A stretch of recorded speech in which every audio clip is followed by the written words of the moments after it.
O presidente da Comissão Municipal da Verdade, vereador Gilberto Natalini, é o nosso convidado nesta segunda-feira. Ele foi torturado durante o regime militar. Boa tarde, vereador. Obrigada pela sua participação aqui hoje. Boa tarde a você, boa tarde ao Wagner, boa tarde aos telespectadores. Estamos aqui para conversar. Vereador, o que esse 31 de março significa para o senhor? Bom, eu tinha 12 anos quando o golpe foi dado. Eu era um garoto e eu me lembro que nós tivemos um susto enorme, porque eu tinha parentes que eram ligados ao João Goulart, ao governo da época, e quando foi derrubado o governo, a gente ficou muito preocupado, obviamente, eu era muito criança, mas já trabalhava, já lutava pela liberdade, pela democracia no Brasil e continuei fazendo isso, faço isso até hoje. Então, o golpe foi um período, durante toda a minha vida, eu vivi esse clima, enquanto estudante na Escola Paulista de Medicina, eu vivi isso, eu fui perseguido, fui preso como estudante, enfim, faz parte da nossa vida, da nossa alma, de mim e de milhares e milhares de brasileiros. O senhor concorda com a afirmação do presidente José Américo de que a ditadura mergulhou o Brasil num processo de atraso tecnológico, político e econômico? Qualquer ditadura, qualquer regime ditatorial traz atraso, né? E a ditadura brasileira não foi diferente. Ela trouxe um atraso político, porque ela fez um modelo econômico de vender o Brasil para o exterior, de tomar uma dívida enorme e fez um atraso cultural, educacional, um atraso político na medida em que ela proibiu, ela sufocou aqueles que poderiam trazer o Brasil para uma situação melhor, botou pessoas para fora, matou, prendeu, enfim. Foi um atraso grande, o Brasil sofre até hoje ainda com essas questões. Vereador, o Fernando Gavini mostrou agora há pouco o DOPS. O DOPS. O senhor esteve lá na cela 3? Eu tive lá no DOPS em 72, eu fiquei um período no DOI-CODE, na mão do coronel Ustra, fui bastante torturado lá no DOI-CODE, inclusive por ele. E depois, quando já não precisavam mais nos interrogar, nós fomos para lá, o que eles chamavam na época de cumprir pena, né? Ficamos lá um tempão no DOPS, na sala 3. Qual foi o tempo que o senhor ficou preso lá? Olha, agora para os dias exatos eu não sei, mas eu fiquei em torno de uns 60 dias, mais ou menos. Nessa cela que o Fernando Gavini há pouco mostrava... Nessa cela que eu fui visitar com o Marcos Mendonça... O senhor visitou há pouco tempo. Quando eles reformaram lá, o Marcos Mendonça é secretário de Cultura, eu fui fazer uma visita para ele, falou, vamos lá para você ver o DOPS. E me levou lá dentro da cela, que exatamente onde eu tinha ficado preso. Qual foi a sensação de é muito desagradável, porque tinha as grades, aquela porta de madeira grossa, aquilo ali era o próprio inferno, né? Às vezes eu penso, se tiver um inferno, o inferno é aquilo que nós vivemos, porque de fato a gente não sabia se no dia seguinte ou no mesmo dia estaria vivo ou não estaria vivo, né? A gente ouvia as torturas, a gente mesmo era torturado. É uma situação muito difícil, é indescritível. Só quem viveu aquilo na pele pode sentir. Quem ouviu falar pode sentir, mas não é exatamente o sentimento de quem viveu. É muito triste a tortura, é muito triste o que o governo militar fez no Brasil com brasileiros pelo fato de se contraporem ao regime que eles implantaram. Agora a Comissão da Verdade tenta resgatar essa história, recontar, né, vereador, essa história. A nossa Comissão da Verdade, Vladimir Herzog, aqui da Câmara, posso dizer a você, nós somos uma comissão respeitada no país inteiro e até fora do Brasil. Pelo trabalho isento que nós estamos fazendo, um trabalho sério, de ouvir, de prestar atenção, enfim, nós estamos fazendo um trabalho muito amplo, muito profundo e as conclusões nossas serão muito positivas e para colaborar com todas as outras comissões no sentido de botar a verdade na mesa aberta, nua e crua, para que o Brasil possa saber exatamente o que aconteceu naquele período. Quando o senhor participa conosco aqui do Jornal da Câmara, do Clipe Eletrônico, quando o senhor vem falar sobre o trabalho da Comissão da Verdade, vereador, o senhor sempre enfatiza que um dos objetivos da Comissão da Verdade não é a vingança.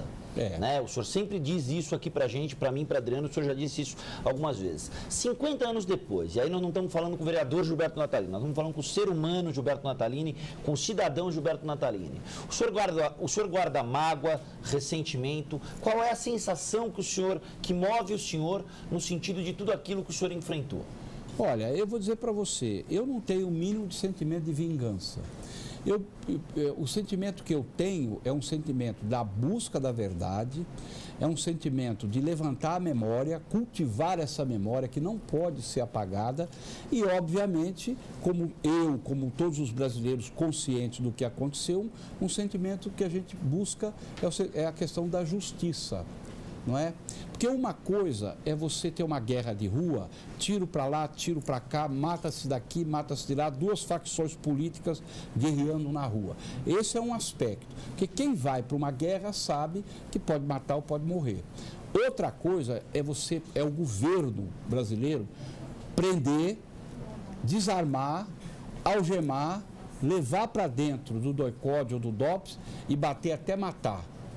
Torturar até matar, ou então até causar uma sequela grave. Isso é indesculpável. Isso sob o aspecto dos direitos humanos, vereador, significa o Estado transgredindo a lei, ou seja, o Estado se igualando a quem comete algum crime. Exatamente. O Estado jamais pode chegar nesse nível. Isso é uma convenção internacional. Mesmo numa guerra, se você prender um soldado adversário, o exército que prende não tem o direito nem de matar e nem de torturar.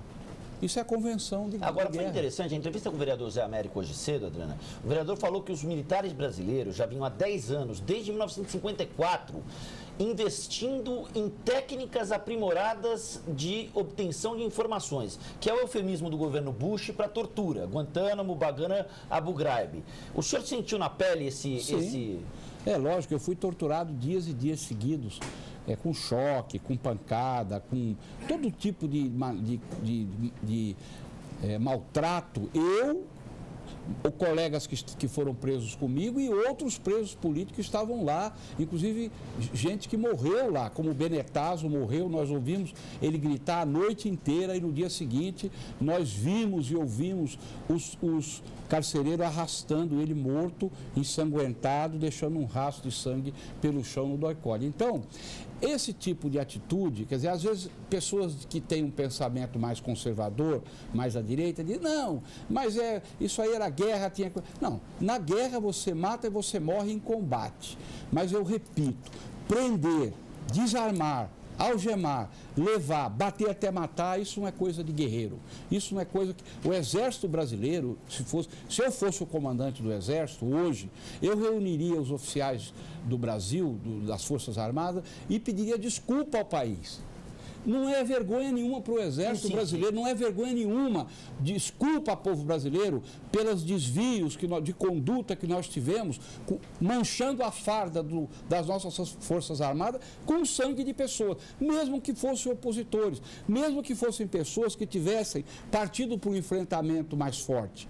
Mas prender e torturar, isso não é coisa de governo fazer. Em síntese, uma mágoa. No homem Gilberto Natalini há uma mágoa. A busca da justiça. Eu jamais conseguiria ou pregaria de fazer com os meus torturadores o que eles me fizeram. Sabe por quê? Porque nós não somos iguais a eles. Nós somos outra natureza de pessoa. Nós não queremos o sofrimento dos outros. Nós queremos, sim, a liberdade, a democracia, o bem-estar, a igualdade social. É para isso que a gente batalha. Até hoje.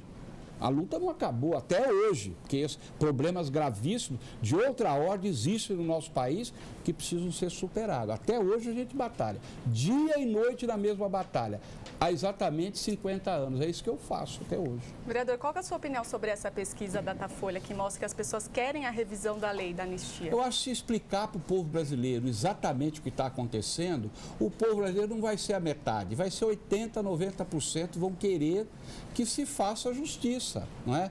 Que se pegue aqueles que têm crime imprescritível, né? Aqueles que fizeram isso que eu estou dizendo e que sejam julgados pela justiça brasileira. 46% apoiam a revisão da lei, 54% querem julgar aqueles que cometeram atentados. O trabalho das comissões da verdade, inclusive a nossa, é para contar para o país o que aconteceu. Nós vamos contar e vamos entregar o relatório falando, fizeram isso.